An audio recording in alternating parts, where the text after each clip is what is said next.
자, 요즘 시진핑 실각설, 시진핑 나가리설이 계속 나오는데 저도 처음에는 별 생각 없었어요. 보나 마나 저 개소리다. 근데 저희가 이번에 알아보니까 앞으로 진짜 이거 모릅니다. 권력으로 읽는 세계사 2. 자, 중국 지도자 시진핑 이 양반 지금까지 몇 년 해먹었어요 여러분들? 꽤 오래 해먹은 것 같죠? 생각보다 오래 안 했어요. 그래봤자 12년이야. 중국 공산당의 총석이 이게 2012년 11월에 됐고 중국의 국가주석은 13년 3월에 된 거니까 그래봤자 12년? 13년? 그 정도 된 거예요. 12, 13년이면 조금 길거한 거 아니냐 그렇게 생각이 들지도 모르지만 이 사람 이랬어.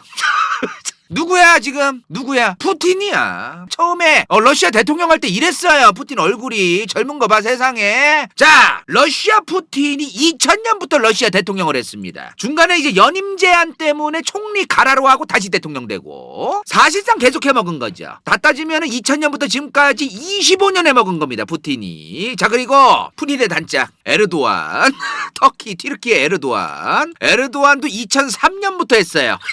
2003년부터 22년에 먹었어. 독일 민주주의의 굉장히 그 상징적인 국가죠. 또 독일이 민주주의가 발전되어 있는 나라. 독일의 메르켈 총리도 2005년부터 합법적이긴 한데 메르켈도 오래 했어. 워낙에 이제 독일 국민들이 신뢰를 또 가지고 있던 사람이다 보니까 오래 한 건데 독일 메르켈 총리도 한 16년 정도 했어요. 자, 그런데 이런 상황에서 지금 고작 12년? 13년? 요 정도 지금 하고 있는데 지금 갑자기 나가리 얘기가 나오고 있는 시진핑이다. 지금 시진핑이 인제 12, 13년밖에 안 됐는데 벌써 나가리 됐냐. 실각설. 이런 얘기가 지금 나오고 있다는 건데 사실 옛날에 중국 공산당의 지도자들, 중국의 지도자들 마오쩌둥이 일단은 30년 정도 해먹었습니다. 덩샤오핑은 한 10년 조금 넘게 해먹었고요. 그 다음 장쩌민 아세요? 장쩌민? 덩샤오핑 다음에 이제 그 주석했던 사람이야. 장쩌민. 이 양반 이제 몇 년 전에 죽었어요. 몇 년 전에 죽었는데 이 양반 한 10년 좀 했고 후진타오도 10년 정도 했죠. 그쵸? 자, 근데 도대체 그러면은 이게 좀 궁금하더라고 나는. 시진핑이 나가리 되는 건 나가리 되는 건데 이 시진핑 실각설이 어디서 나온 거냐 처음에 제가 알아보니까요. 대만 언론이에요. 멸공의 진심, 반중의 진심. 중국과 그렇게 각을 세우고 있는 대만이란 나라.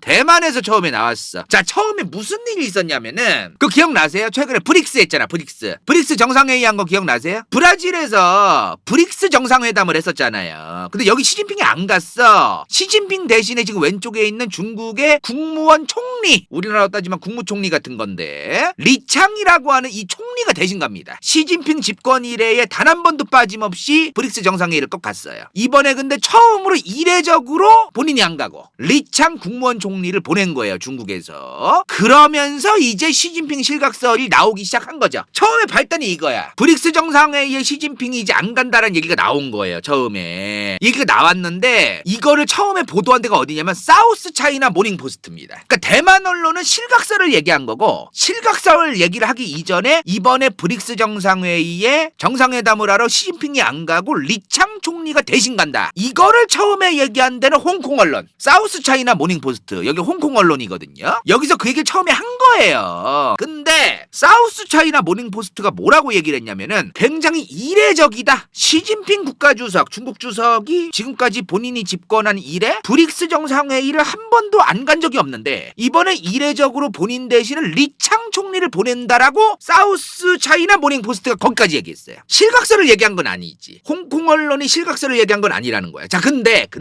지금 이 사우스 차이나 모닝포스트가 옛날에는 중국에 대해서도 굉장히 비판적으로 얘기하고 그랬어요. 근데 2019년도부터 다들 아시다시피 홍콩에 대해서 이제 중국이 굉장히 관여를 많이 하고 홍콩에 대해서 여러 가지로 본인들이 다 이제 막 뭐 소나기에 눌라고 막 하잖아요. 지금 중국이. 그렇잖아요. 그러다 보니 이 사우스 차이나 모닝포스트가 보도하는 이 언론의 기사들이 중국 공산당 중앙정부의 검열을 받는 거 아니냐는 의혹이 있어요. 확실하게 드러난 건 없죠. 뭐 대놓고 중국 공산당이 검열하는 걸 뭐 대놓고 뭐 전 세계 만방에 보여주겠습니까? 그러니까 알 수는 없는데 중국 공산당이 이런 홍콩 언론들을 검열하는 검열할 것이다라는 추정이 있다 이 말이야. 추정. 그래서 만약에 그게 사실이라면, 만약에 홍콩 언론사 저 사우스 차이나 모닝포스트가 중국 공산당의 검열을 받는 게 사실이라면, 확인은 안 되지만 사실이라면 이례적으로 시진핑이 이 브릭스 정상회의에 안 간 거를 일부러 검열을 거친 다음에 보도를 했다라면, 그러면 중국의 의도가 있는 거 아니냐는 거예요. 나 일부러 이번에 브릭스 참석 안 할 거야 라고 일부러 내보낸 거 아니냐. 그래서 처음에 시진핑 실각설이 나오기 전에, 처음에 이 시진핑이 브릭스 정상회의에 참여 안 한다는 뉴스가 처음 나왔을 때는 어떤 얘기가 돌았냐면은, 시진핑 중국이 브라질에 불만을 표시하려나 보다라는 얘기가 처음에 나왔어. 시진핑 실각 드립이 아니고 중국이 저 사우스 차이나 모닝포스트를 검열한다라고 생각하는 데가 많아요. 이제 많은 사람들이, 홍콩 언론들이 검열을 많이 거친 다음에 언론 보도를 한다 라고 생각을 하기 때문에, 그럼 검열을 거쳐가지고 저 시진핑이 브릭스에 참석을 안 한다고 얘기를 한 거라면 의도적으로 저걸 내보낸 거다. 그러면 중국이 브라질에 불만을 표시하는 거로 볼 수도 있는 거죠. 그렇게 처음에는 언론 보도들이 나왔었어요. 근데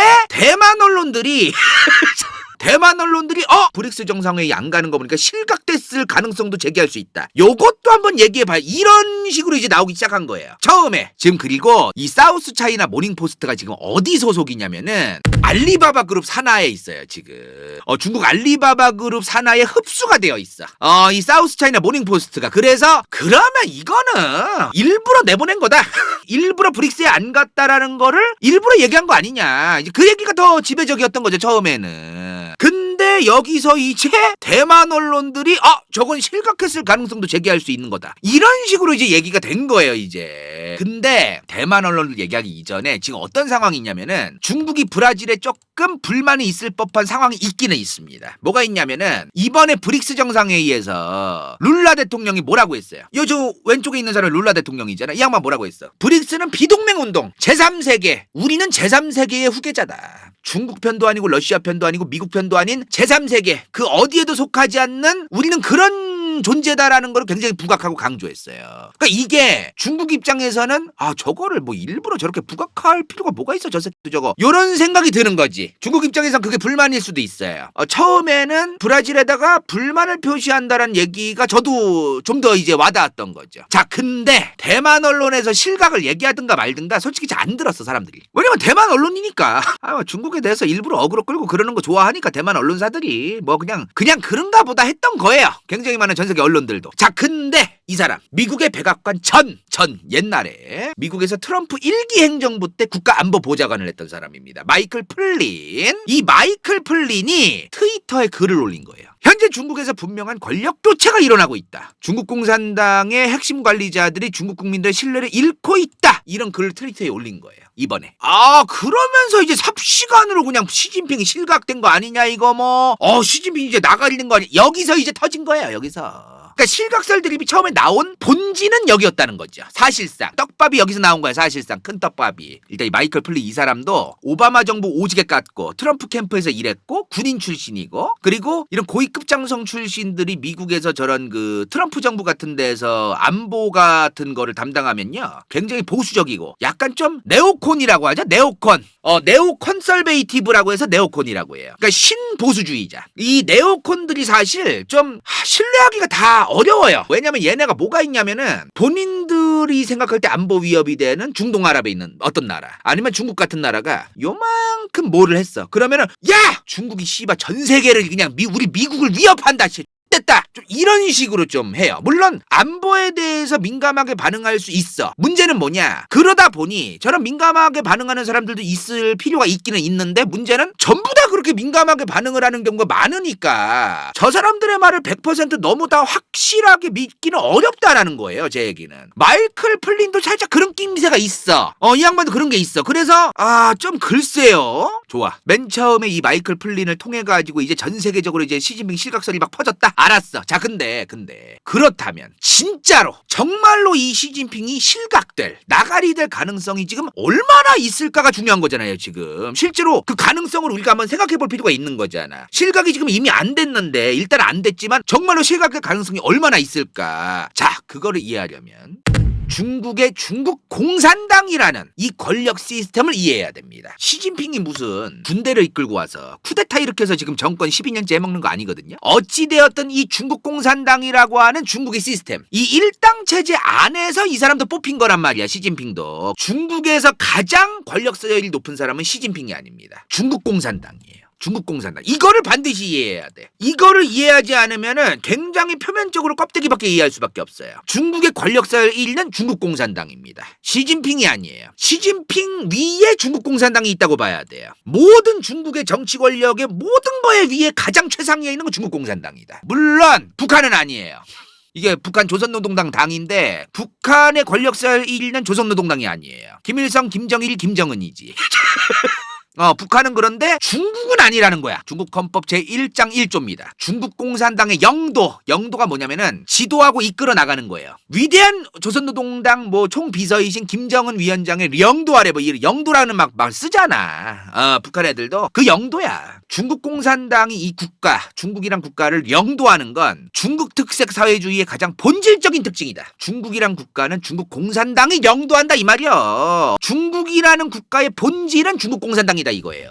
엄청나게 기본적이고 당연한 대전제이기 때문에 이게 헌법 1장 1조에 있는 거야 중국에. 자, 그러면 이제 우리는 알았어. 시진핑이 실각되고 나가리되는 가능성을 이해하려면 우리는 이 중국 공산당의 권력이 어떤 식으로 되어 있는가를 이해해야 됩니다. 반드시 이거 이해해야 돼요. 자, 옛날에 중국의 덩샤오핑이 있어도 덩샤오핑, 그죠? 이 덩샤오핑 엄청난 권력을 가진 중국 지도자였습니다. 그쵸? 마오쩌둥도 마찬가지예요. 그쵸? 근데 이 덩샤오핑조차도 중국 공산당 내부에서 합의를 해가지고 권력을 행사한 거예요. 자기가 독재를 해가지고 그냥 중국 공산당이고 지랄이고 중국 국민들이고 지랄이고 당원이고 뭐고 다 그냥 개무시하고 권력을 행사한 게 아니라는 거야. 덩샤오핑도 그런 거란 말이야. 자, 근데 이 사람은 아니었어요. 이 사람은 말 같지도 않는 그 정책을 펼쳐가지고 수많은 몇 천만 명의 중국 국민들을 굶어 죽였어요. 그쵸? 대약진 운동이라는 걸 통해서. 그리고 권력을 휘둘렀어요. 능력도 없으면서. 그래서 이 마오쩌둥 이후의 지도자가 된 덩샤오핑은 마오쩌둥 같은 저런 인간이 계속 중국 같은 국가에서 지도자가 되게 만들어서는 안 된다. 이거를 방지하려면 다 갈아엎어야 된다. 그러면서 룰을 만들어요. 그래서 이 덩샤오핑 같은 사람이 만약에 계속 중국 국가 지도자 오랫동안 했다? 그거 모릅니다. 진짜. 지금보다 더 발전했을지도 몰라. 덩샤오핑은 엄청나게 현실적인 사람이고 굽힐 때는 굽히고 우리가 굉장히 현실적으로 이런 걸 살피면서 해야 된다라고 생각하는 사람이기 때문에 진짜 모른다 이거.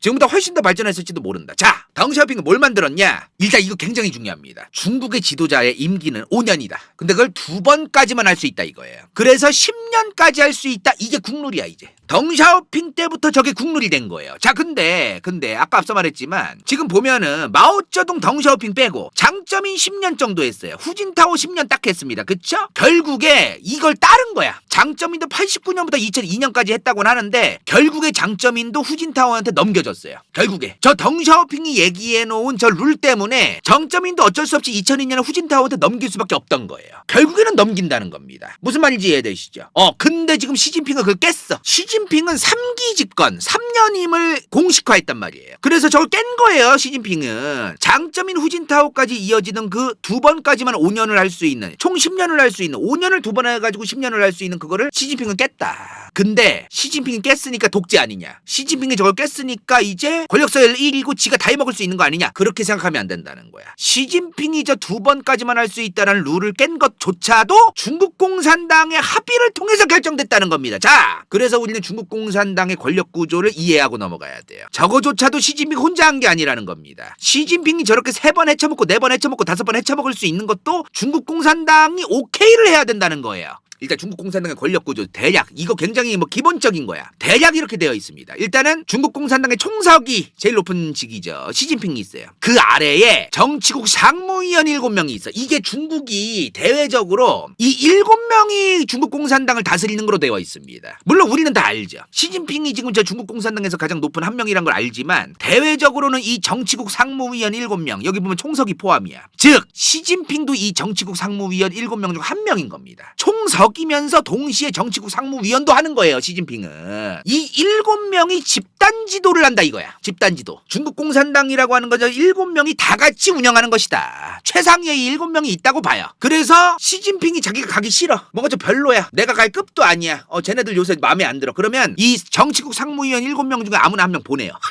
자, 근데 여기서 잘 봐야 돼. 이 정치국 상무위원 7명 안에 총석이 시진핑이 포함이야. 근데 그 바로 아래 중앙정치국 위원 24명이 있습니다. 여기 안에 또 정치국 상무위원이 포함이에요. 그럼 이 24명 안에는 시진핑도 있고 이 7명이 포함되면서 시진핑 포함한 정치국 상무위원이 또 이 7명인 거예요. 그러면 지금 이 사람들은 뭐야? 이 사람들 뭐야? 지금 밑에 보면 그리고 중앙위원, 후보 중앙위원이 있어요. 여기에 또 정치국 위원이 포함이래. 그러면 시진핑은 중국 공산당 총석이면서 중국 공산당 정치국 상무위원이면서 중국 공산당 중앙정치국 위원이면서 중국 공산당의 중앙위원인 거예요. 시진핑은. 그 아래로는 이제 전국대표 대회 대표 그리고 중국 공산 당원들 이렇게 되어 있어요. 그러면 이거를 보면은 뭐 일반적인 구조 아니냐. 밑에는 졸라 사람 많고 그 위로 올라갈수록 사람이 적어지고 소수고 결국 총석이 시진핑이 혼자 다 해먹는 거 아니냐 이렇게 보이죠. 겉으로 보면은. 근데 그렇게 이해하면 안 돼요. 중국은 나라의 인구가 너무 많아요. 그래서 중국 공산당원이 지금 9,671만 명이면 약 1억 명인데 그러면 10몇 명 중 한 명, 중국 국민의 10몇 명 중 한 명이 일단 중국 공산당원이에요. 그쵸? 그럼 사실상 그 일반적인 중국 공산당원 1억 명이 결국에 민심입니다. 민심. 저 9,600만 명이라는 저 사람들이 민심을 받들고 민심을 위에 보고하고 민심을 파악하고 민심을 아는 거예요. 그거로 위로 올라가는 겁니다. 굉장히 체계적으로 되어 있는 게 있어요. 이게 생각보다 그 민심 반영하는 그 과정이 굉장히 각계각층의 그 다양한 사람들의 중국 인민들의 민심을 중국 공산당원들이 인지하고 그걸 알고 있고 요게 또 위로 그 당에 딱 반영이 되고 그런 거거든요. 그러니까 이게 이 구조를 보면은 우리나라는 국회의원들을 300명을 뽑아가지고 그 사람들이 국회에서 정치하고 또 대통령 따로 뽑고 요렇게 되어 있는데 중국은 저 공산당원이 일단은 10몇 명 중 한 명이야. 중국 국민의 10몇 명 중 한 명이 중국 공산당원이야. 그 사람들이 여기에 들어가가지고 활동을 해요 실제로. 그게 위로 올라가고 위로 올라가고 위로 올라가니까 사실상 국민의 10몇 명 중 한 명이 정치 참여를 한다고 봐야 돼요. 민심을 얘기한다고 봐야 돼요. 물론 시진핑 말에 거슬리는 말을 막 하다가 잡혀갈 수도 있죠. 나대다가 잡혀갈 수도 있지. 그렇지만 만약에 민심이 진짜 시진핑에 대해서 안 좋아졌어. 중국 공산당은 저 약 1억 명 되는 그 사람들이 있어. 그 사람들이 목소리를 냈어 실제로. 그러면 그것도 모른다는 거야 그게. 물론 평상시에 시진핑이 잘해. 시진핑 덕분에 본인도 덕을 보고 본인도 개꿀이야. 그리고 중국 공산당에 대한 신뢰도도 높아 지금. 그리고 중국 공산당에 대한 시진핑에 대한 그 지지율도 높고 여러모로 좋아. 그러면 다 짜져 있겠지. 근데 그게 아니야. 중국 공산당에 대한 신뢰도가 내려가고 있고 시진핑 때문에 이 중국 공산당 자체가 그냥 완전히 그냥 지지율이 점점 곤두박질 치고 있어요. 인민들에게. 그러면 그때 되면은 뭐 이 중국 공산당원들이 무조건 충성을 맹세하고 그런 얘기하면 안 돼요. 그때가 되면 모른다는 거야 이게. 단순하게 이게 일당 독재고 공산당 일당 체제니까 위에서 시키는 대로 다 밑에 애들도 하는 거 아니냐? 그게 아니라는 겁니다. 이것도 민심이 돼야만 가능하다는 거야 그게. 북한처럼 생각하면 안 돼요. 북한은 진짜 다 같이 모여가지고 다 똑같이 하잖아. 중국 공산당도 다 똑같이 투표를 하는데 그 투표하는 것도 국민들의 민심과 이런 거와 위배되지 않고 충돌을 안 하니까 그게 만장일치가 되게끔 다 설계가 되는 거지. 만약에 부딪히는 거를 함부로 중국 공산당에서 전협이라든가 전협이라고 있어요. 그 중국 공산당에서 굉장히 큰 그 정치회의 같은 거 있어. 그런 거에서 만약에 만장일치 뭐 투표하고 막 이지랄 했다? 그러면 난리 납니다 중국에서. 자, 그래서 생각보다 중국 공산당이 시진핑 혼자서 생각하고 혼자서 설계하고 혼자서 오더내린 대로 야 다 따라와 이게 아니라는 거예요. 이거를 실제로 했을 때 민심이 우리를 안 흔들 것 같은 것만 합니다. 그러니까 생각보다 시진핑은 독재자처럼 보여. 독재적인 활동도 하고 자기 욕하는 사람들을 검열도 하는 게 맞아. 그러나 중국 인민들의 눈치를 졸라게 보면서 한다는 거예요. 뭔 말인지 이해되세요? 그러니까 중국 인민들의 눈치를 안 보고 할 수 없다는 거예요. 그거를 이해해야 된다는 거야. 그러니까 이게 무슨 중국 공산당을 옹호한다 뭐 그런 차원도 아니야. 실제로 그렇다는 거야 실제로. 그러니까 국민들 CCTV로 검열하고 이런 것도 중국 사람들이 보기에, 왜냐면 중국은 민주주의나 자유, 개인의 프라이버시 이런 거를 중심적으로 나라가 운영되어 온 나라가 아니잖아요. 그러면 단순하게 생각했을 때 치안이 안 좋네? 도둑놈이 많네? 범죄자가 많네? 잡으려면 CCTV로 검열하면 좋은 거지 뭐? 이렇게 생각하는 사람들이 많다는 거야.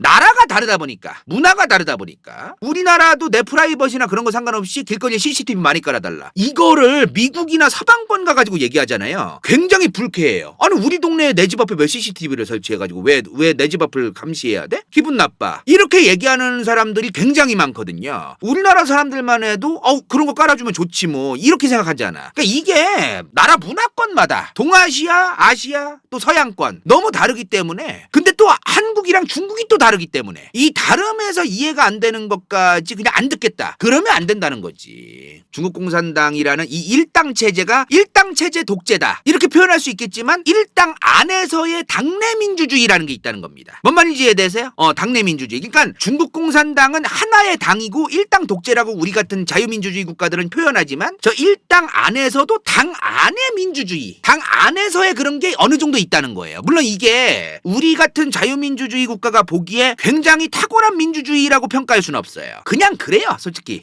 그냥 민심에 어긋나지 않고 민심이 폭동 일으키고 씨발 그렇게까지 안 가야 돼. 어느 정도 그냥 뭐 지금 돈 원한다. 그럼 돈 잘 벌게 해주고 뭐 먹을 게 부족하단다. 그럼 먹을 거 잘 먹게 해주고. 그러니까 요런 거야. 중국 공산당이 14억의 중국 인민들을 다 먹여 살리고 잘 되게 하고 막 이런 차원이야. 아무튼간에 그 당내의 민주주의 같은 게 약간 있다는 거. 그거를 좀 이제 이해하고 넘어갈 필요가 있다는 겁니다. 자, 그리고 이 중국 공산당에서 가장 높은 자리가 뭐예요, 지금? 중국 공산당의 총석이야, 총석이. 자, 근데 중국은 저 총석이가 옛날에는 주석이라고 불렀어요, 주석. 근데 이거를 총석이로 이름을 바꾼 건데 원래는 주석이었잖아. 이 주석 자리가 3개가 있습니다. 자, 그래서 중국은 3주석제라고 얘기해요. 중국 국가주석이 있어요. 그리고 중국 공산당의 중앙군사위원회 주석이 있어요. 그리고 중국 공산당 중앙총석이 중앙주석이었어, 옛날에는. 이 3개의 주석이 있어. 옛날에 덩샤오핑 있죠, 덩샤오핑. 이 덩샤오핑이 국가주석 한 적 없어요, 이 사람. 덩샤오핑은 중국 국가주석 다른 사람 줬어요. 중국 공산당 중앙주석도 다른 사람 줬어요. 덩샤오핑은 중국 공산당 중앙군사위원회 주석만 했었습니다. 군사위원회만 먹었어요. 군사만 먹었어, 군사. 군대만 먹은 거야. 왜? 덩샤오핑이 왜 그랬냐면은 마오쩌둥 죽고 나서 당시 안 그래도 중국이 어수선했어요, 사실. 굉장히 어수선했어요. 천안문 사태 아시죠? 천안문 사태. 땅크맨. 이 천안문 사태도 괜히 일어났던 게 아니에요. 덩샤오핑 때 일어났잖아. 덩샤오핑은 중국에서 굉장히 뛰어난 지도자로 평가받는 사람인데 덩샤오핑 때 어떻게 저런 그 천안문 사태가 일어나냐는 거예요. 이미 중국은 마오쩌둥 때 썩었어. 이 사람이 76년도에 안 죽었으면 진짜 중국은 망했을지도 몰라. 마오쩌둥이 한 10년만 더 살았어도 중국은 민주화됐을지 모른다. 개판이었어. 마오쩌둥 시기에 중국은 지방의 공산당 간부부터 해가지고 부패하고 뒤에서 해쳐먹고 인민들은 막 굶어 죽어가고 막 살림살이 나아지는 것도 없고 이런 개판인 상대로 이 사람이 죽은 거예요. 그리고 그게 아직도 덩샤오핑이 집권을 바로 하긴 했지만 덩샤오핑이 뭐 집권하자마자 1, 2년 만에 그걸 어떻게 다 해결합니까? 솔직한 얘기로. 개혁 개방을 하고 몇 년이 지나야 그런 것도 해결이 되는 거지. 1, 2년 만에 어떻게 해결해요? 그 쌓이던 게 터져서 천안문 사태까지 간 거야, 이게. 그냥 일어난 게 아니야, 천안문 사태가. 마오쩌둥이 쌓아놓은 똥 플러스 덩샤오핑이 그 똥 푸고 있는데 아직 그 똥 냄새 아직도 안 없어졌잖아. 진절머리 난 중국 인민들이 개빡쳐서 일어난 게 천안문 사태예요. 그래서 덩샤오핑이 이런 상황에서 중국이 어수선하니까 여기선 내가 무슨 국가주석을 하고 그럴 게 아니다. 군대를 내가 쥐고 있어야만 중국 내부에서 지금 괜히 군부가 탄생하고 쿠데타가 일어나고 이런 거를 방지하려면 내가 국가의 지도자로서 중앙의 군대를 일단 먹어야 된다. 그래서 중앙군사위원회 주석을 먹은 거예요, 덩샤오핑이. 다른 거는 됐고. 그런 게 있었던 거야. 근데 여기서 또 이해해야 되는 게 뭐냐? 덩샤오핑이 중국 국가주석이 아니고 중앙군사위원회 주석만 했는데도 불구하고 중국의 지도자로서 권력을 행사했어요. 그것도 중국 공산당의 민심을 받았기 때문에 오케이가 됐기 때문에 가능했던 거다, 이 말이야. 오케이가 됐다. 표면적으로 덩샤오핑이 그냥 군대를 쥐고 있었으니까 그냥 권력을 지멋대로 휘둘렀다, 이렇게 얘기하면 안 된다는 거예요. 덩샤오핑이란 사람이 중국이란 국가에서 엄청난 권력을 쥐게 된 것도 중국 공산당에서 어느 정도의 민심을 받았기 때문에 가능했던 거다. 그 얘기를 하는 겁니다. 우리나라는 그 민심을 받는다란 표현을 우리나라처럼 이해하면 안 돼. 이게 한국이면은 민심을 받았다는 게 뭐예요? 한국에서 민심을 받았다. 일단 국회의원 선거에서 이기고 대통령도 당선되고 아니면은 지지율 여론조사 같은 거에서도 높고 이런 게 민심이잖아요. 그죠? 근데 중국은 별말 없다. 인민들이 행복해야 한다. 요런 거야. 그리고 뭐 지도자 누가 나왔다고 하는데 군소리 안 나오고. 인구가 워낙 많으니까 저런 느낌으로 가지 않을 수가 없는 것 같아. 인구가 애지간하고 국토도 좁고 좀 이러면 관리가 되고 민심이 바로바로 어떻게 좀 될 텐데 다양한 의견도 좀 이제 합칠 수 있고. 중국은 근데 그러기가 쉽지가 않아요. 지금 중국은 중국 사람들 막 씻지도 않는다. 저 사람들 막 뭐 길거리에서 막 오줌 막 노상방뇨 막 한다. 그게 대도시에선 다른 얘기입니다. 중국은 내륙과 해안 도시는 완전히 다른 나라예요. 다른 나라. 중국 내륙의 충칭도 대도시지만 어찌됐든 내륙이야. 그러면 중국 사람들도 뭐라고 얘기하냐면 칭따오 아니면은 뭐 상하이 이런 사람들이 충칭이 아무리 대도시더라도 좀 촌스럽다. 좀 옛날 좀 구식의 어떤 그런 마인드가 많다. 그쪽 사람들은. 이런 얘기가 있단 말이에요. 그래서 중국은 아직도 도농격차뿐만 아니라 도시와 도시 간에도 내륙 안 안쪽에 있으면 있을수록 그 해안에 있는 그 외국인들 자주 접하는 그런 도심과의 그 격차가 어마무시해요. 진짜로. 이런 걸 이해해야 돼. 그걸 알고서 중국을 바라봐야 돼. 그걸 모르고 자꾸 우리나라 방식으로 이해하려고 하면 아무것도 이해 안 돼요. 진짜로. 그래서 덩샤오핑이 뭘 권력을 행사하고 이런 것도 중국 공산당 안에서 민심이 토를 안 달고 민심을 토를 안 다는 상황에서 아까 보여드린 이런 구조에서도 쇼부가 됐고 중국 공산당 안에 있는 이 사람들끼리만 쇼부를 봤다? 근데 14억 인민들은 원치 않는다. 그러면 무너지는 거예요. 이 중국 공산당의 7명, 24명 제일 위에 누가 있냐? 아무 소용없어. 14억 인민들이 토를 안 달고 오케이를 해야 이 중국 공산당 당원들이 오케이하고 그 위에서 오케이하고 올라갈 수밖에 없는 거야 이게.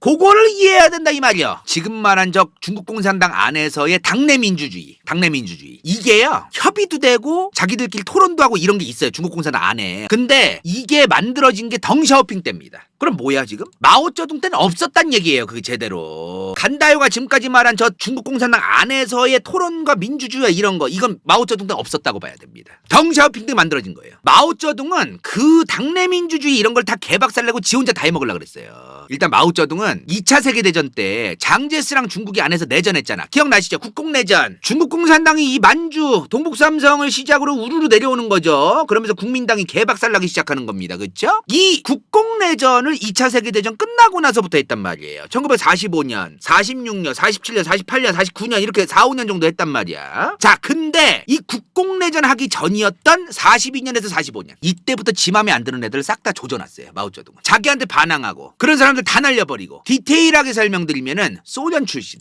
그러니까 중국 공산당 안에 있는 그 공산당 사람들이 자기들끼리 한마음 반뜻으로 정말 친하게 지내고 그런 게 아니에요. 그런 게 아니야. 자기들끼리도 사이가 안 좋은 게 있었고 파가 갈라져 있고 막 그랬어요. 디테일하게 좀 말씀드리면 소련에 유학 갔다 온 애들. 그러니까 이게 뭐가 있었냐면은 옛날에 그 공산주의 국가들은 소련의 모스크바에 유학 갔다 왔다. 그러면은 그 공산주의 국가에선 엘리트예요. 와, 소련 유학파래. 자기들이 제일 잘났어. 자기들이 제일 똑똑해. 우리나라도 솔직한 얘기로 미국 유학 갔다 왔다 그러면은 막 엘리트 취급해주고 막 그러지 않아. 그런 것처럼 공산주의 국가들은 소련에 유학 갔다 온 사람들이 최고 짱짱 엘리트였던 거예요.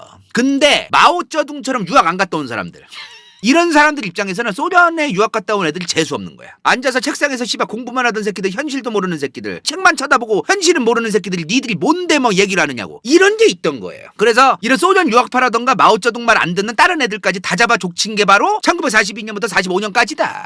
이 사람은 똑똑한 애들을 싫어해. 조금 그냥 그 세상 물정 모르는 애들 되게 좋아해요. 그 물정 모르는 애들 이용해가지고 해먹으려고 그러고 똑똑한 사람들 다 조져가지고 일단 자기 멋대로 하고 싶어하고 그런 게 있어. 진짜 중국의 발전을 한 50년 동안 늦춘 정말 그 미국이 그렇게까지 중국 발전을 지금 막으려고 하는데 그 중국 발전을 스스로 셀프로 50년 늦춘 그런 사람이 바로 마오쩌둥이다. 만약에 마오쩌둥이 없었다면은 중국의 반도체는 지금 전 세계 최고가 되었을 수도 있고 모르죠. 모르죠. 이 사람 때문에 다 박살난 거기 때문에 중국의 의학이 발전하지 못했어요. 마오쩌둥 때문에. 문화대혁명 때 의사들도 다 씨바 미제승냥이들이라면서 다 잡아줘졌거든. 그리고 문화재라든가 이런 것들 역사 인식 역사에 대한 어떤 그런 학문 이런 것도 다 조졌어요. 교수들도 다 조졌어. 지식분자라면서 중국의 모든 학문의 발전과 이런 걸 다 늦춘 사람이야 이 사람이. 진짜 다 조진 사람이야 정말로. 대단한 사람이죠. 자, 어찌되었든 이렇게 엘리트들을 조지면서 마오쩌둥은 자기한테 반대하고 자기랑 토론할 것 같고 자기 말에 토달 것 같은 애들 다 조져놓고 시작한 거예요. 자기 혼자 자기랑 말 잘 통하는 애들만 데리고 시작한 거야. 그렇게 중화인민공화국이 시작이 된 거예요. 그러면서 마오쩌둥 우상화도 시작이 된 거죠. 자, 근데 아까도 말했지만 소련이 어찌됐든 공산주의의 아버지 국가잖아요. 소련도 이 공산주의 국가 처음에 시작할 때 공산당이라는 일당 독재가 맞기는 맞는데 공산당이라는 일당 내의 민주주의가 기본이다. 당내 민주주의가 기본이다. 집단지도 체제가 기본이다예요. 소련도. 소련에 레닌하고 트로츠키라는 사람이 있어. 레닌이 이제 일대 그 소련의 지도자 아닙니까? 레닌하고 트로츠키가 그걸 하려고 했는데 스탈린이 다 말아먹었어 그거. 중국은 근데 시작하자마자 마오쩌둥이 말아먹은 거예요 저거를. 자, 아무튼 간에 이 기본적인 일당 내에도 민주주의가 있어. 당내 민주주의. 당 안에서 하나의 당 안에서도 민주주의가 있어야 된다. 그러니까 이 표현을 왜 하냐면은 왜 다양한 당들이 토론하면 안 된다고 지금 얘기를 하는 거냐면은 다양한 이념이 있으면 안 된다는 거예요. 일단 기본적으로 공산당이라는 이 공산주의 체제라는 하나의 이념. 이 이념은 바뀌어서는 안 되고 당연히 가야 된다. 그러나 이 이념과 우리의 국가가 더 잘 되어가기 위해서 이 하나의 이념 안에서 토론을 해야지 다른 체제 체제와 다른 체제가 토론하고 이건 안 된다 이거죠. 그러니까 당내 민주주의를 얘기하는 겁니다. 얘네가 공산주의자들이 일당 공산당 내의 민주주의를 얘기하는 거예요. 뭔 말인지 이해되죠? 그걸 얘기하는 거야 얘네가 지금. 아마 저그들은 이제 그렇게 표현을 한다 이거야. 자, 아무튼간에 마오쩌둥은 이거를 발로 뻥까버렸고, 그리고 그 유명한 토목고로 그 동네 사람들 다 이제 그 집 앞에 흙밭에 나와가지고 이런 벽돌 쌓아가지고 이제 쇳물 녹이는 그런 거 만든 거예요. 얼마나 기본적으로 지식이 없냐면 마오쩌둥이 그 중국 공산당에도 인재가 없었던 거지. 포스코에서 강철을 만들 때는 합금이란 개념이 있고 티타늄 합금이란 얘기가 있고, 그쵸? 그런 얘기 우리가 네 대가리 티타늄 합금이다 이런 얘기 하잖아. 철이라고 하는 거는 단순하게 그냥 아무거나 알루미늄 섞고 씨바 막 잡다한 거 다 섞어가지고 막 철 만들고 덩어리 만든다고 철이 아니란 말이에요. 근데 너 얼마나 지식이 없었으면은 야 그냥 철로 보이는 거 알루미늄이든 고철이든 뭐든 다 가져서 녹여 섞어 그 다음 만들어 우리 위대한 중화인민공화국도 이제 이런 철을 생산할 수 있는 이런 위대한 국가로 만들어야 된다. 그러면서 동네마다 이걸 만든 거예요. 쇳물 녹이는 거를. 저기서 나온 철들 쓸 수 있었겠습니까? 불순물 다 섞여 있고 못 쓰는 거야. 그냥 전문가 데려와서 지식인들 데려와서 말 듣고 경청하고 이렇게 하면 되겠다 하면 되는데 다 죽였잖아요. 머리에 피도 안 마른 애들 다 끌고 나와가지고 다 끌고 가가지고 그냥 홍위병들 다 데리고 와가지고 다 끄집어냈잖아. 그런 사람들 안 돌아가는 거야 그냥. 물론 문화대혁명 이전의 상황이야 이건. 문화대혁명 이전에 했던 거지 대약진 운동은. 근데 그 당시에도 그런 지식인들 학자들이 저거 저렇게 하면 안 될 텐데라고 얘기해도 안 들어가는 거예요. 왜? 씨바 똑똑한 새끼들 지들 잘났다고 씨바 이래라 저래라 그래 이 씨바 들이 그냥 짜증나게 니들이 잘나봤자 얼마나 잘났어 이런 거야. 이 사람은 중국 공산당 체계 자체가 중화인민공화국이 세워질 때 애초에 마오쩌둥 말만 듣는 애들만 공산당 고위간부로 쫙 깔아놓으니까 아래에서 토다는 애들보다는 마오쩌둥한테 싸바싸바하는 애들도 많은 거예요. 십상시야 십상시. 마오쩌둥이 집권한 그 중국 공산당 초기는 십상시 느낌이야 살짝. 그러니까 뭐가 제대로 되겠습니까 저게. 마오쩌둥이 영국의 철강 생산량을 우리가 따라잡아야 된다 이런 걸 오더를 내렸어요. 됩니까 그게? 영국은 산업혁명부터 몇백 년 동안 그거를 노하우를 익히고 인프라가 만들어진 나라인데 그거를 한 10년 20년 안에 따라잡아야 된다 이런 오더를 내리니 중국 공산당 간부들이 마오쩌둥한테 잘 보이고 싶으니까 우리 동네에서 생산량 이만큼 나왔어요 이거에 혈안돼서 저짓거리 한 거예요. 그러니까 나라의 이 체계 자체가 나라 발전적인 게 아니고 마오쩌둥이란 사람 하나 중앙에 내걸고 공산당 간부들이 딸랑딸랑거리면서 싸바싸바 하는 거에 혈안이 되어 있던 시기예요. 1950년대 60년대는 중국이 그랬던 겁니다. 자, 그러다가 여기에다가 참새도 다 잡아줘줘라 이제 그 짓거리 하면서 흉년에 이제 뭐 날씨도 안 좋았어. 그러면서 무려 4천만 명이 죽은 너무나 안타까운 사건 대약진 운동이 터지죠. 대약진 운동 이후에 4천만 명 정도가 굶어 죽었을 것으로 추정되기도 하는. 방금 이제 참새 잡고 저 이상한 그 쇳물 녹이는 그 저런 거 만들고 이런 게 다 대약진 운동이에요. 저 대약진 운동 해가지고 이제 4천만 명 가까운 사람이 최대 죽었을 것으로 추정되기도 하는데, 자 이때 이제 기회는 이때다.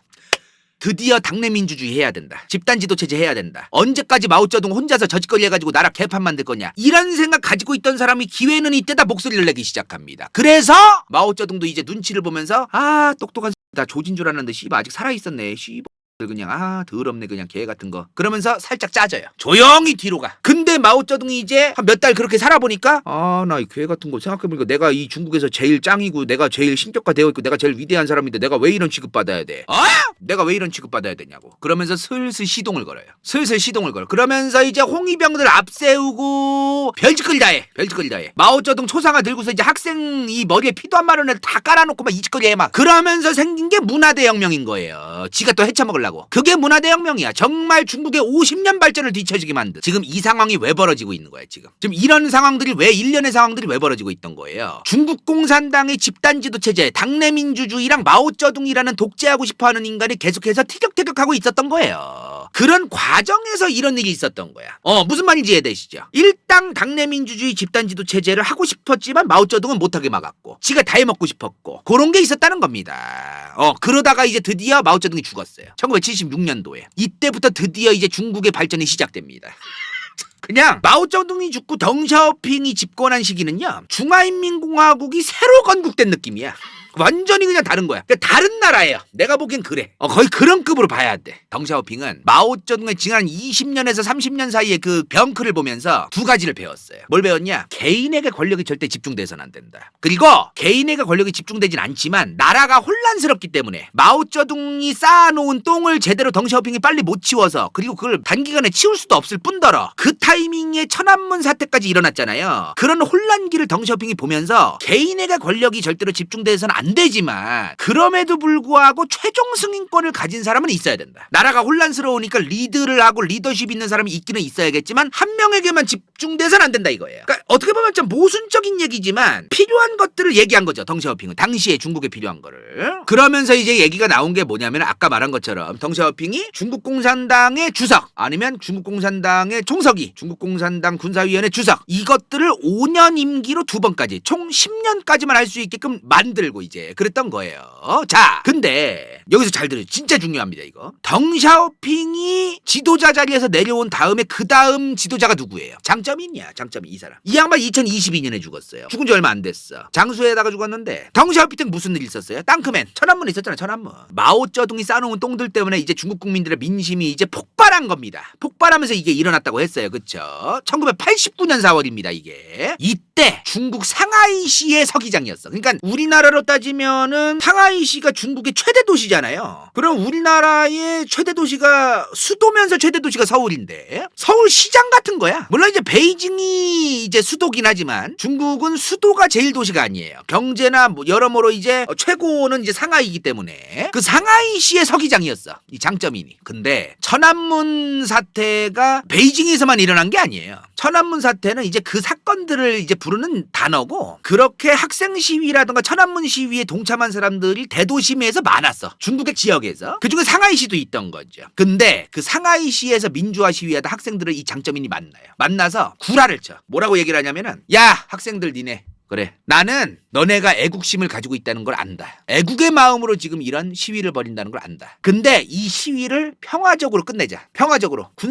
내가 군대를 몰고 와서 니네 안 끄집어낼 테니까 이 대학교에서 지금 농성하고 이런 거 그만두고 나가라. 이 시위가 끝나고 평화적으로 끝나고 니네가 이제 갈 길 가면 책임을 안 묻겠다. 그 누구도 책임을 묻지 않을 것이다. 그렇게 말을 해서 그 학생 시위를 해산시켰어요. 장쩌민이 실제로 그거를 덩샤오핑이 굉장히 높게 평가했어. 쟤는 장쩌민 저 사람은 평화적으로 좋게 이걸 해결해냈구나 진짜로. 능력이 있다 쟤는. 그렇게 본 거예요. 물론 이제 그 이후에 다 잡아줘졌습니다.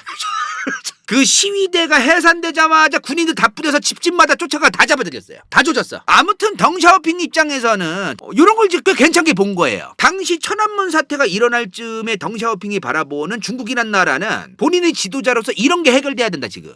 첫 번째, 지금 현재 불안정하다 중국의 국내 정치가. 근데 이 국내 정치 정세가 계속해서 불안정한 상태가 지속되면 우리 중국의 체제가 전복될 수도 있다. 이 중국 공산당 체제 자체도 위협이다 지금. 이거를 안정화시키기 위해서는 뭘 해야 되는가 이런 고민이 있던 거야. 아까 앞서 말했지만 덩샤오핑이 뭐라고 했어요? 권력이 한 명에게 집중돼서는 안 된다. 그럼에도 불구하고 최종 승인권을 가진 사람은 있어야 된다. 이런 얘기를 했지만 동시에 이런 것도 있던 거예요. 중국 공산당 체제가 위협이다 지금. 근데 여기서 상하이에서 학생 시위들을 잘 잠재운 장쩌민 이 사람이 괜찮겠다고 본 거예요. 이런 상황에서. 그래서 덩샤오핑이 이 사람을 밀어줍니다. 그래서 아까 덩샤오핑이 뭐라고 했어? 중국은 3주석이 있다고 했어요. 3개의 주석. 본인도 이 3개의 주석을 다 안 했잖아요. 근데 덩샤오핑이 일부러 넌 3개 다 해라. 3개 주석을 다 밀어줍니다. 지금은 한 명이 이 3개의 주석을 다 해서 권력이 한 명이 좀 가지고 국가가 운영되게끔 만들 필요가 있겠다예요. 잠시는 그런 게 필요하다. 자, 근데 아니 그러면은 저렇게 하면 덩샤오핑 그 사람은 중국 공산당, 중국이란 국가의 권력이 한 명한테 집중되지 않게끔 하겠다면서 저 사람 장쩌민한테 3개의 주석을 다 몰아주면은 당연히 그걸 저 사람이 다 헤쳐먹을 수도 있는 건데 뭔 생각으로 저 짓 했느냐? 자, 역시 덩샤오핑이 빠가는 아니에요. 격대지정이라는 게 있어. 격대지정. 이게 덩샤오핑이 1992년도에 아이디어를 내가지고 적용되기 시작한 겁니다. 격대지정. 자, 이게 뭐냐? 말 그대로 하나 건너뛰고 지정하겠다는 얘기예요. 지금 덩샤오핑 다음에 장쩌민이 됐죠. 근데 장쩌민 다음에 할 사람, 이 사람을 덩샤오핑이 고르겠다 이거야. 그게 후진타오입니다. 천명을 해놓는 거야. 중국 공산당 내부에. 야, 지금은 정점이 맞는데 얘 2번 한 다음에는 얘가 하기로 되어 있는 거다라는 걸 미리 말하는 거예요. 그래야 이 사람이 독재를 하려고 해도 야, 너 다음에는 후진타오가 하기로 되어 있는데 왜 나대 너 지금 뭐야 이거 임기 남은 거나 해. 이런 내부의 분위기가 있는 거예요. 중국 공산당 내부에. 그거를 만들어서 이 사람이 계속 천년만년 헤쳐먹는 그 작업지를 순탄하게 하지는 못하게끔 하려고 덩샤오핑의 아이디어를 내가지고 격대 지정을 만든 겁니다. 저게. 요거가 이제 있었던 거예요. 그래서 장점인 다음에 후진타오가 있었던 거예요. 그러면 후진타오 다음에 주석할 사람은 누가 골라야 돼요? 장점인이 고르는 겁니다. 그죠? 그게 누구다? 이 사람이야. 장점인은 후진타오 다음에 할 사람을 정했어요. 그게 시진핑이었어요. 그러면 시진핑 다음에 할 사람은 또 누가 고르는 거예요? 후진타오가 고르는 거야. 후진타오가 고른 사람이 누구였냐? 후추나라는 사람입니다. 후추나. 그래서 이 격대 지정으로 가면은 덩샤오핑은 후진타오를 고른 거고 장점인은 시진핑을 고른 거고 시진핑 다음에 할 사람은 후진타오가 후추나를 고른 거예요.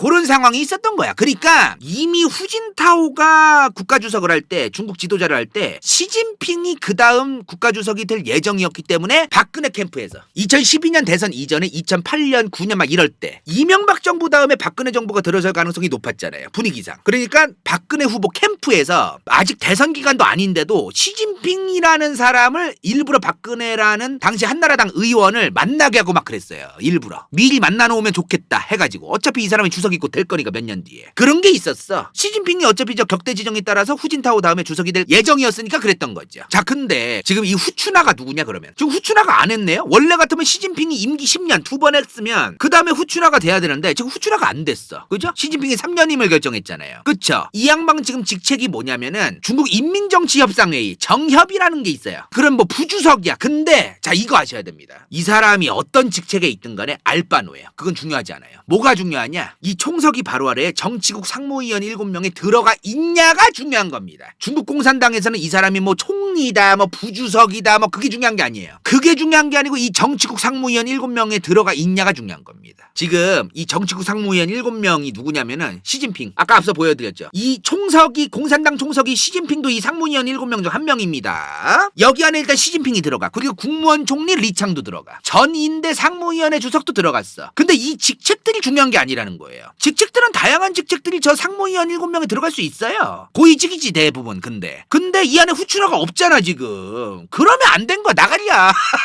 원래 같으면 2022년 11월 15일에 중국 공산당 총서기 그리고 중국 공산당 중앙군사위 주석 여기서 내려오고 이거를 후추나한테 넘겨야 돼요. 원래 같으면. 근데 이 11월 15일이 오기 전에 2022년에 시진핑의 마지막 임기가 이제 몇 달 안 남았다고 얘기가 되는 그 시기에 중국 공산당 전국 대표 대회를 했어요. 이때 이제 다음 주석, 다음 공산당 총서기 이런 걸 뽑는 거야. 저 기간 때 무슨 일이 일어났느냐? 후진타오가 끌려나갑니다. 저 때. 몇 년 전에 그런 일이 있었어요. 그쵸? 달리 말하면 후진타오 끌려나가면서 후추나도 나가리 됐다고 봐야 되죠. 때.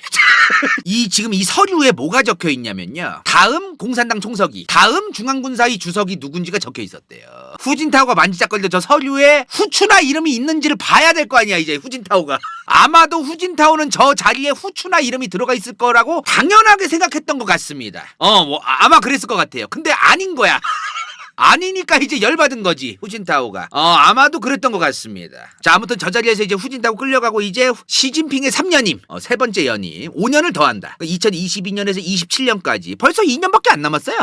원래는 2022년에서 23년 공산당 총서기랑 중앙군사위원회 주석은 22년에서 27년까지 늘어난 거고 중국의 국가주석은 28년 3월까지 하는 건데 그때 가서 또 4연임을 할지 모르죠. 자, 근데 이걸 얘기해. 박정희 대통령 있죠. 박정희 대통령이 국민들의 민심, 물론 학생운동이 있었지만 솔직히 학생운동이 있었지만 그럼에도 불구하고 독재든 말든 상관없이 나는 박정희 대통령이 좋아 라는 사람들도 많았단 말이야 우리나라에. 그러니까 독재도 했던 겁니다. 유신헌법을 만들었을 때 수많은 학생운동권들이 반대했고 당연히 독재니까요. 실제로 민주주의가 아니고 비민주주의적이니까. 그게 온당한 건 맞는데 그럼에도 불구하고 굉장히 많은 국민들이 좋아했단 말이에요. 그게 민심인 거예요.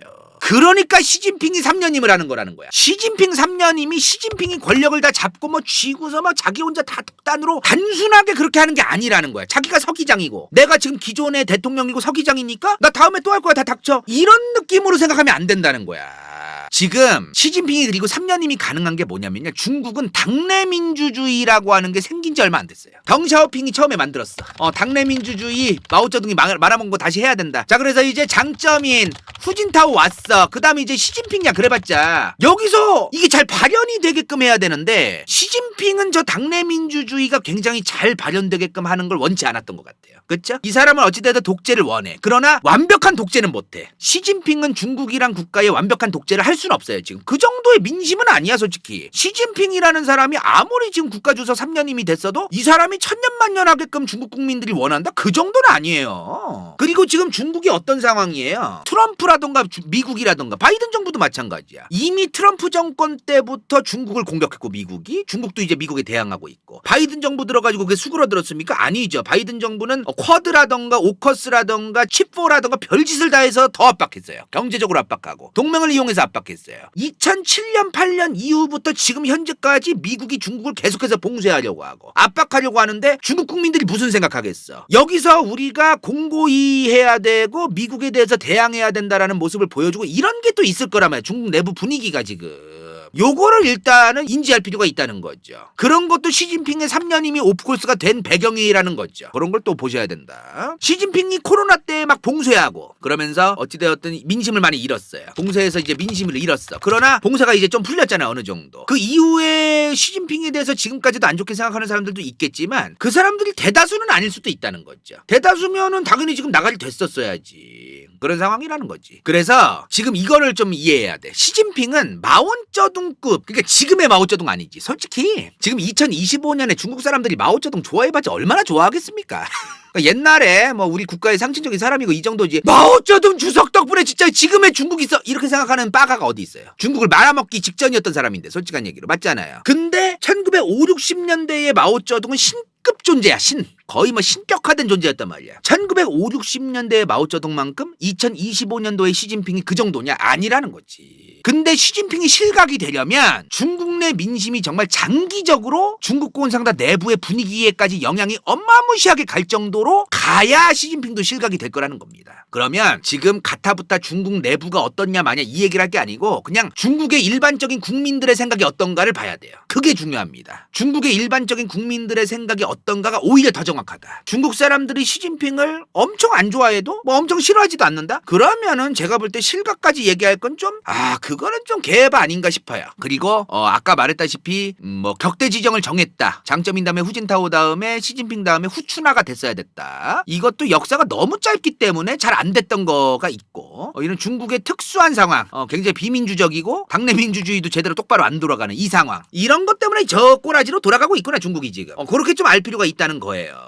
그리고 생각보다 중국 공산당을 무시하면 안 돼요. 내가 무슨 말을 하고 싶은 거냐면은 중국 공산당 안에는 엄청난 초엘리트들이 많습니다. 해외 유학파도 있고 대표적으로 후진타오예요. 그러니까 공산당 청년단이라는 조직이 있어요. 얘네들은 어릴 때부터 공산당 간부로서 고위직으로 크게끔 중국의 국가를 위해서 일을 하게끔 키워요. 국가가 다 유학도 보내주고 먹여주고 재워주고 별짓걸 다 해서 키워줘. 엄청난 엘리트예요. 후진타오가 엄청 똑똑한 사람이에요. 리커창도 그중 한 명입니다. 엄청나게 똑똑한 사람들이에요. 이런 사람들이 중국 공산당에 많아요. 오히려 우리나라처럼 민주주의 국가에서 대통령이 뽑히고 대통령이 장관들 앉히잖아요. 오히려 그 장관들이 더 뭐 그렇게 전문성이 있나? 좀 전문성 있는 사람 앉혔으면 좋겠는데 좀 애매하고 뭐 더불어민주당이나 국민의힘에 있던 사람 어디서 주워 와가지고 앉히고 막 이런 그거보다 오히려 나을지도 모른다는 거야. 일단은 엘리트들이 많거든요. 물론 그건 있어. 시진핑 집권 이후에 좀 가라로 앉히는 사람도 몇 명 있어요. 시진핑도. 그러니까 후진타오 때가 제일 좋았던 것 같아. 후진타오처럼 공산당 청년단들 출신들 이때가 엘리트들이 제일 많았어요. 저 중국 공산당 고위 간부들 중에. 근데 시진핑도 지가 헤쳐먹어야 되니까 한 명씩 이제 나가리 시키고 이제 지 사람 꽂고 그 짓거리 하는 게 있거든. 그러다 보면 이제 이상한 애들 꽂아지고 막 그러는 거죠. 그래서 중국 공산당 내부의 조직과 그 안에 있는 그 인력들을 그렇게까지 무시할 건 아니라는 겁니다. 그리고 마지막으로 이 말씀 드릴게요. 굉장히 많은 그 미래학자들, 예측을 하고 국제정치학자들 중에 지정학이라던가 이런 거를 공부하고 중국이라던가 수많은 전 세계에 있는 나라들의 미래가 어떻게 될 것인가 이런 거를 예측하는 책들이 있거든요. 대표적으로 뭐 조지 프리드만 아니면 뭐 피터 자이안도 있겠고요. 뭐 그 외에도 여러 명 있어요. 그러니까 이런 사람들이 쓰는 책들에서 항상 나오는 얘기가 뭐냐면은 중국은 300년을 못 간다.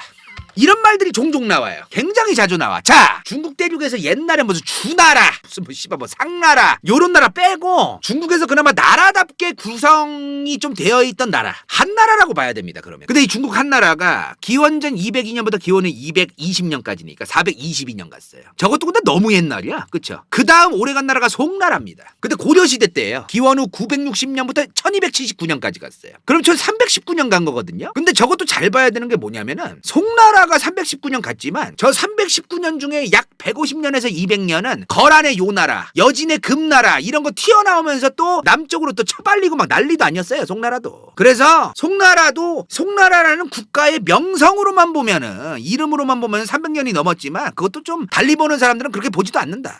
그 다음 원나라는 뭐 중국인이 황제는 아니었지만 1272년에서 1368년 96년 갔어요.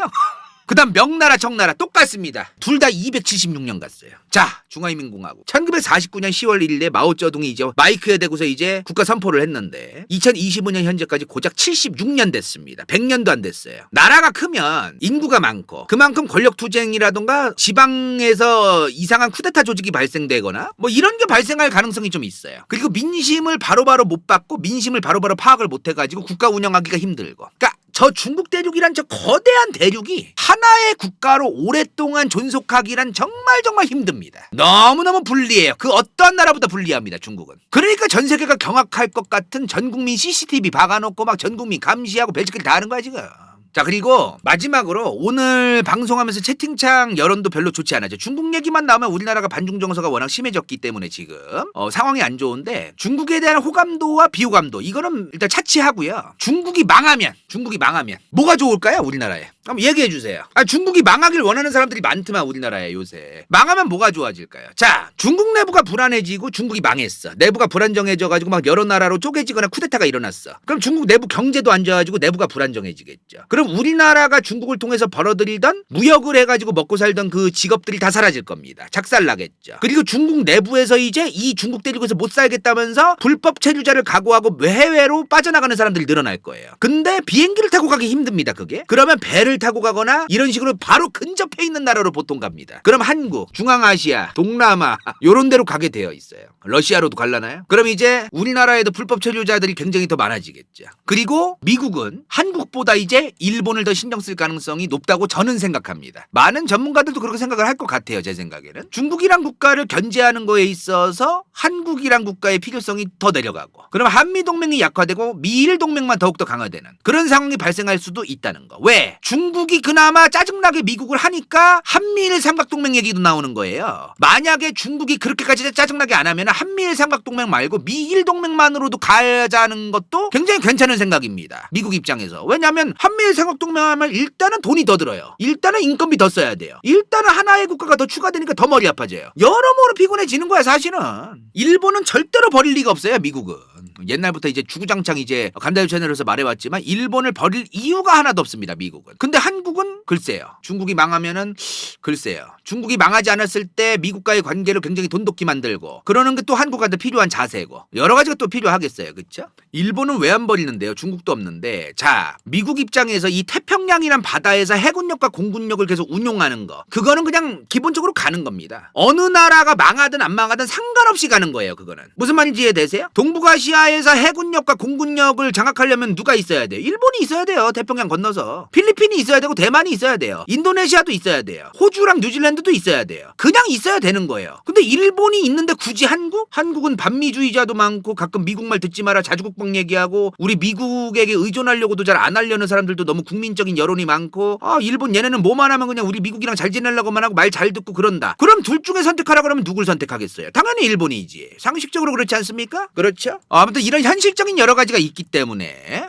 우리나라 입장에서는 중국이 붕괴되거나 그러면은 우리나라에 딱히 뭐 좋을 게 있을까 모르겠어요. 저는. 물론 중국이 우리한테 갑질하는 게 짜증나는 일이죠. 정말 짜증나는 일이고 열받는 일이죠. 그러나 그 과정에서 우리도 이득 보는 게 있다는 거. 가끔 무역수지 얘기하는 사람들이 있어. 무역수지 적자다. 트럼프랑 똑같은 소리 하는 거예요. 경상수지가 흑자냐 적자냐만으로 경제를 설명하는 건 진짜 아메바입니다. 너무 기본이에요. 경상수지가 적자일 때도 있고 흑자일 때도 있고, 적자임에도 그 국가랑 국가만으로 봤을 때 경상수지가 적자인 거지, 적자더라도 우리 우리가 이유가 있으니까 적자인 거예요. 우리가 메이드 인 차이나 제품, 부품 이런 게 많이 필요해가지고 100만 원어치를 수입했어요. 우리 국가의 경제 그 기업들이. 근데 중국인들이 우리나라에서 사가거나 여행을 와가지고 돈을 쓰거나 이런 게 한 50만 원이에요. 그러면 경상수지 적자단 말이야. 50만 원 적자잖아요. 그럼 쌩까도 된다는 얘기예요. 쌩까더라도 우리가 기존에 필요하니까 100만 원어치 수입했던 거고 다 필요에 의해서 그랬던 건데 그걸 적자니까 쌩깐다. 이게 얼마나 아메바 같은 소리입니까 도대체. 트럼프가 지금 그런 짓을 하고 있는 거예요. 저 사람도 지금. 물론 저걸 통해서 쇼부를 치려고 하는 거지 트럼프는. 트럼프가 실제로 이런 아메바 같은 생각을 한다기보다도 이런 경상수지 적자 흑자 같은 그 멘트를 메인으로 두고서 사람들을 선동해서 다른 나라들을 압박해서 쇼부를 치려고 하는 거지 트럼프는. 그래도 근데 대부분의 사람들이 이런 경상수지 적자다 흑자다 불매운동 2019년도에 일본 불매운동 터졌을 때도 우리나라가 일본한테 사오는 게 훨씬 많고 일본인들은 우리나라에서 사가는 거 별로 없다면서 더불어민주당 지지자들이 일본 쌩까버려도 상관없다고 개지랄 떨었었어요. 이제 와서는 중국이 이제 우리나라 물건을 많이 안 사가거든. 점점 중국 내수에서 이제 기업들이 괜찮은 게 조금씩 생기니까. 그러니까 점점 이제 우리나라도 중국과의 무역에서 적자가 점점 발생할 때가 있는 거예요. 그러니까 중국이랑 쌩까버리지 또 한쪽에서. 뭐 하는 짓이야 이게 도대체. 이런 무식한 소리를 어떻게 할 수가 있어요. 단순하게 적자니까 쌩까자. 그런 말도 안 되는 소리 하지 말라 이 말이여. 어디서 그따구 소리를 해. 자, 오늘 시진핑 실각설 오늘 여기까지고요. 다음 시간에 또 찾아뵙도록 하겠습니다.